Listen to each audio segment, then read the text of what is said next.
So ito na nga mga boss, no, nabaklas ko na ang ating washing machine at ito yung kanyang problema mga boss. So ipakita ko muna sa inyo dito sa ilalim. Oh, bagong bago pa yung motor so far. So nakapan sa pag-check natin is itong kanyang timer. So ngayon, lagay natin ang ating multimeter dito sa continuity. So ngayon, lagay ko itong black probe dito sa common, color white common. Okay, on natin ang ating switch. So unahin natin sa color blue na wire. Kung nakita nyo, nag-reading, ibig sabihin pumapalo yung color blue. Dito naman tayo sa color red.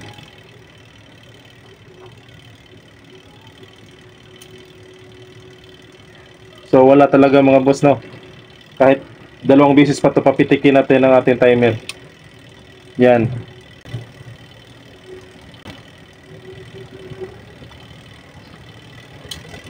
Yan, pangalawang beses na yan pumitik pero wala pa rin. So ibig sabihin dito sa ating switch sa timer mga boss, merong isang contact dito na naglo-lose contact na. So hindi na gumagana. So sa tingin ko nandito lang ang kanyang sira mga boss sa mga contact niya. Andahanin lang natin sa pagtanggal to mga boss.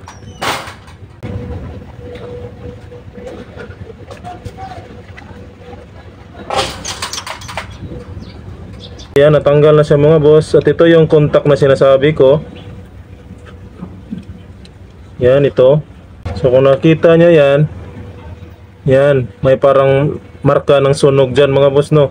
Yan yung mga tama ng ating contact points. Ito. Kung mawala talaga siya sa contact niya mga boss, gamit lang tayo ng papel diliha. Tapos ililiha lang natin to. Ganyan. Yan. Tapos tong kabilang side naman. Tapos minsan ang ganitong mga contact mga boss ay lumalayo. Ganyan, katulad yan. For example lang ganyan, lumalayo siya. So pagdating dito sa timer natin, dito meron niyang link dyan sa ilalim na kusang magtutulak to, pak, ganyan, para magkaroon siya ng contact. So hindi na siya makaabot kasi lumalayo na siya eh. So mas maganda mong gawin, ididikit mo siya. Yan, didikit mo siya mga boss, ganyan, nakakontak na siya. Kasi yung link dito sa loob ng ating gear, dito sa mechanism niya, ito yung nagpapalayo dito sa pamamagitan ng to, parang ngipin dito mga boss. So yan, yan yung itutulak niya ito. So mas mainam na nakakontak siya palagi once na ikakabit mo siya, ganyan. So bigyan mo siya ng konti. Ito ding isa. Yan. So ang isa pang contact nito mga boss, ito yung sa common. Yan. Kita niya yan? Contact din yan mga boss.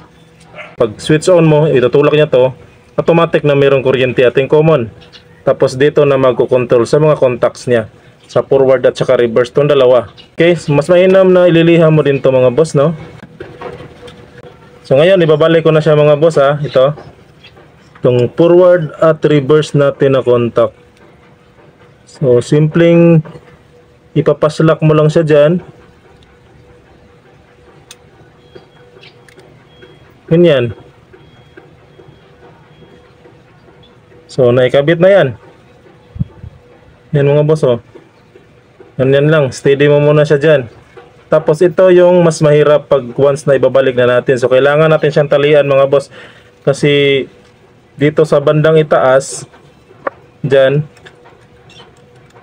mag-aribaba dyan sa cover. So kailangan talian natin to para mahatak natin sa mamaya at gaganyan siya, ganyan. Tapos makapasok tong para dito na butas dito sa ating gear. Tapos pasok mo siya dito. Yan. Magiging ganyan na siya mga boss, no. Tapos babatakin natin siya mamaya para lalayo siya, ganyan. So, ito ng cover niya.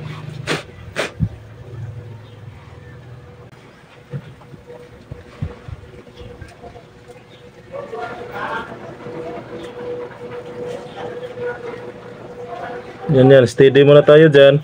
Tapos babatakin na natin to. Yan. Kita nyo yan?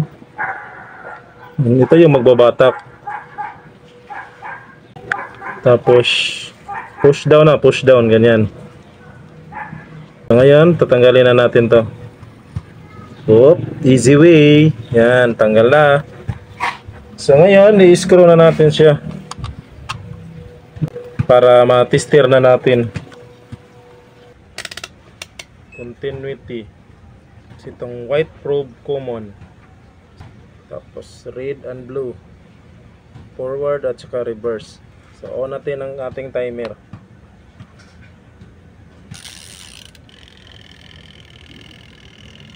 Ngayon, titester natin mga boss ah.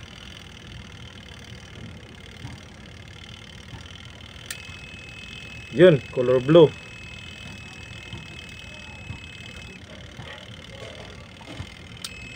Yun, color red. Pagpatay niya, lipat natin tapos antayin natin ang pitik. Yun. Meron na. Lipat natin ha. Yun. Pagkatapos ng pitik, saka siya magre-reading mga boss.